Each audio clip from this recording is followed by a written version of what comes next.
CM अटल प्रदर्शनी भोपाल। मुख्यमंत्री doctor Mohan Yadav BJP प्रदेश कार्यालय पहुंचे, जहां उन्होंने पूर्व पीएम भारत रत्न स्वर्गीय अटल बिहारी वाजपेयी के जीवन पर आधारित प्रदर्शनी को उद्घाटन किया। इस मौके पर मुख्यमंत्री डॉक्टर मोहन के साथ बीजेपी के तमाम नेता और पदाधिकारी मौजूद रहे। मुख्यमंत्री ने अटल बिहारी के जीवन पर आधारित प्रदर्शनी का अवलोकन किया। इस दौरान सीएम यादव ने कहा, अटल बिहारी वाजपेयी के जीवन के विभिन्न पक्षों को लेकर यह प्रदर्शनी लगाई गई है। अटल बिहारी वाजपेयी ने मध्य प्रदेश से राजनीतिक जीवन की शुरुआत की थी। विचारधारा को बनाने के लिए अटल बिहारी वाजपेयी से अच्छा वक्ता कोई नहीं। अटल जी ने संयुक्त राष्ट्र में जाकर हिंदी का मान बढ़ाया। वो कुशल विचारक थे। शत्रु देशों के साथ भी वो पड़ोसी धर्म रखते थे। उनको जानने के लिए प्रदर्शनी जरूरी है। अटल बिहारी वाजपेयी की जन्म जयंती पर प्रदेश को सौगात मिल रही है।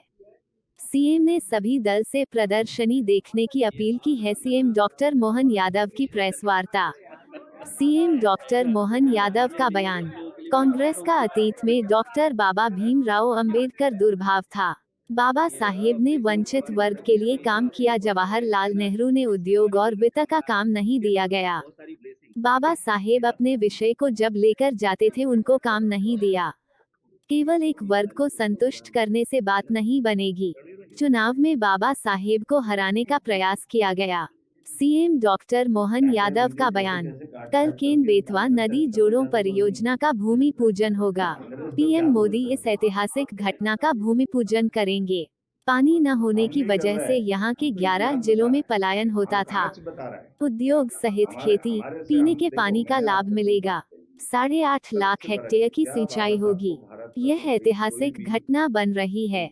यह एक उत्सव का माहौल है। नेहरू परिवार ने सबको भारत रत्न दिया गया। बाबा साहेब को भारत रत्न नहीं दिया गया। 40 साल तक सरदार पटेल जी को भी भारत रत्न नहीं दिया गया। अटल बिहारी वाजपेयी जी की सरकार में बाबा साहेब को भारत रत्न मिला।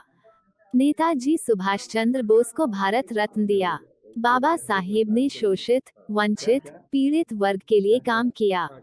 बीजेपी सरकार में पंच तीर्थों बनाने का काम किया। अंबेडकर जी की जयंती पर कांग्रेस ने महू आने का काम नहीं किया। नेहरू परिवार के नाम पर स्मारक बनाए। कांग्रेस को अपने अतीत के घटनाक्रम पर माफी मांगनी चाहिए। पीएम के बाद नेता प्रतिपक्ष का गरिमा वाला पद होता है। मुखौटे लगाकर सेल्फी लगाना, सांसदों को चोट पहुंचना कांग्रेस के लीडर को शोभा नहीं देता। माफी किसको मांगनी चाहिए? कांग्रेस ने चुनाव, उपचुनाव में अंबेडकर जी को हरवाया। कांग्रेस के भाव बाबा साहेब के लिए स्पष्ट है। जनता के भरोसे से ही हमने तीसरी बार सरकार बनाई। तीरथ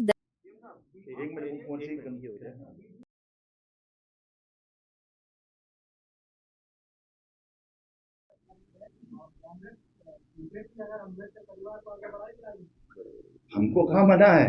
हमारी तो पार्टी विश्व की सबसे बड़ी जोड़ जोड़ के ही बनी है। सबका स्वागत है। हमारी तरफ से कोई ना नहीं है।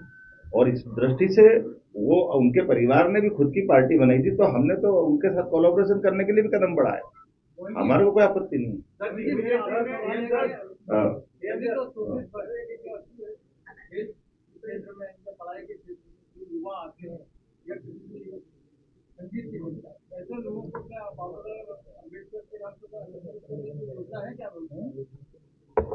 आप बाबा साहब के नाम पर हमने योजना भी चालू की, और बाबा साहब की 6 दिसंबर और 14 अप्रैल की सारे कार्यक्रम हम भी तो मनाते हैं। बाबा साहब फिर ये मैंने फिर दोबारा बोला, फिर दोहरा रहा हूँ, बाबा साहब का योगदान अपने समाज की दृष्टि से हो गया। हाँ हुआ ना, चलिए आप चलें। बहुत बहुत धन्यवाद।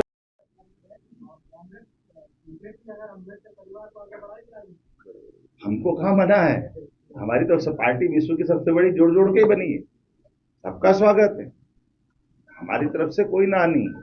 और इस दृष्टि से वो उनके परिवार ने भी खुद की पार्टी बनाई थी, तो हमने तो उनके साथ कोलैबोरेशन करने के लिए भी कदम बढ़ाया।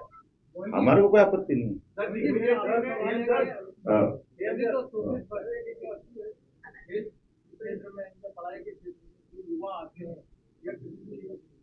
रंजीत जी बोलता है, ऐसे लोगों को क्या बाबा साहेब अम्बेडकर के नाम पर योजना है क्या बोलते हैं? आप बाबा साहब के नाम पर हमने योजना भी चालू की और बाबा साहब की 6 दिसंबर और 14 अप्रैल की सारे कार्यक्रम हम भी तो मनाते हैं। बाबा साहब फिर ये मैंने फिर दोबारा बोला, फिर दोहरा रहा हूँ। बाबा साहब का योगदान अपने समाज की दृष्टि से ये दलित और शोषित वर्ग के हो गया। हाँ हुआ ना, होगा। चलिए आप चलें, बहुत बहुत धन्यवाद।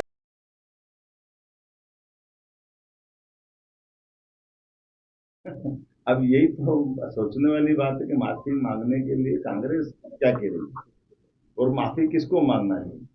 आपके अतीत के उस काल से जिनने बाबा साहब के लिए जितने कष्ट उठाए बाबा साहब ने, आप उनको अपने कदम कदम पर दुख देते रहिए। आपने जिनने संविधान की अनुपम देन हमको दी, उनको चुनाव जीतने नहीं दे रहे हो। उपचुनाव में लड़े तो उपचुनाव में हराने जा रहा हूँ। उपचुनाव हो या मुख्य चुनाव हो, एक बार जो उनके सामने जीता उसको पद्म विभूषण दे रहा हूँ, खुद भारत रत्न ले रहा हूँ। अपनी परिवार में भी आगे वही परंपरा कायम रखा। ना बाबा साहब के योगदान के बारे में कोई स्मारक बना रहे, उनके समय भी कर दिए, बाद में भी कर दिए। तो अब इसके प्रति अम्बेडकर जी के प्रति कांग्रेस का क्या भाव है वो तो अपने आप ही स्पष्ट हो रहा है। और उसके बाद कह रहे कि बाबा साहब के लिए हम माफी मांगे।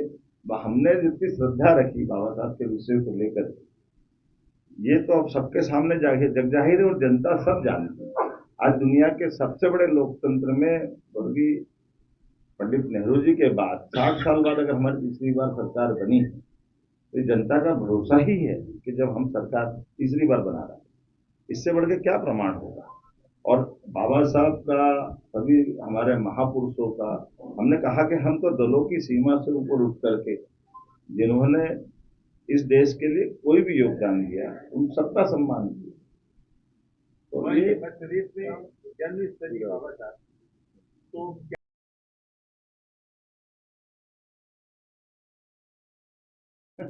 अब यही तो सोचने वाली बात है कि माफी मांगने के लिए कांग्रेस क्या कह रही है और माफी किसको मांगना है। आपके अतीत के उस काल से जिनने बाबा साहब के लिए जितने कष्ट उठाए बाबा साहब ने, आप उनको अपने कदम कदम पर दुख देते रहिए। आपने जिनने संविधान की अनुपम देन हमको दी, उनको चुनाव जीतने नहीं दे रहे हो। उपचुनाव में लड़े तो उपचुनाव में हराने जा रहा हूँ। उपचुनाव हो या मुख्य चुनाव हो, एक बार जो उनके सामने जीता उसको पद्म विभूषण दे रहा हूँ, खुद भारत रत्न ले रहा हूँ। अपनी परिवार में भी आगे वही परंपरा कायम रखा। ना बाबा साहब के योगदान के बारे में कोई स्मारक बना रहे, उनके समय भी कर दिए, बाद में भी कर दिए। तो अब इसके प्रति अम्बेडकर जी के प्रति कांग्रेस का क्या भाव है वो तो अपने आप ही स्पष्ट हो रहा है। और उसके बाद कह रहे कि बाबा साहब के लिए हम माफी मांगे। हमने जितनी श्रद्धा रखी बाबा साहब के विषय को लेकर, ये तो अब सबके सामने जग जाहिर है और जनता सब जानती है। आज दुनिया के सबसे बड़े लोकतंत्र में स्वर्गीय पंडित नेहरू जी के बाद 60 साल बाद अगर हमारी तीसरी बार सरकार बनी है तो ये जनता का भरोसा ही है कि जब हम सरकार तीसरी बार बना रहे हैं, इससे बढ़ के क्या प्रमाण होगा। और बाबा साहब का, सभी हमारे महापुरुषों का, हमने कहा कि हम तो दलों की सीमा से ऊपर उठ करके जिन्होंने इस देश के लिए कोई भी योगदान दिया उन सबका सम्मान किया। तो ये शरीफ में जन्म स्तरीय बाबा साहब तो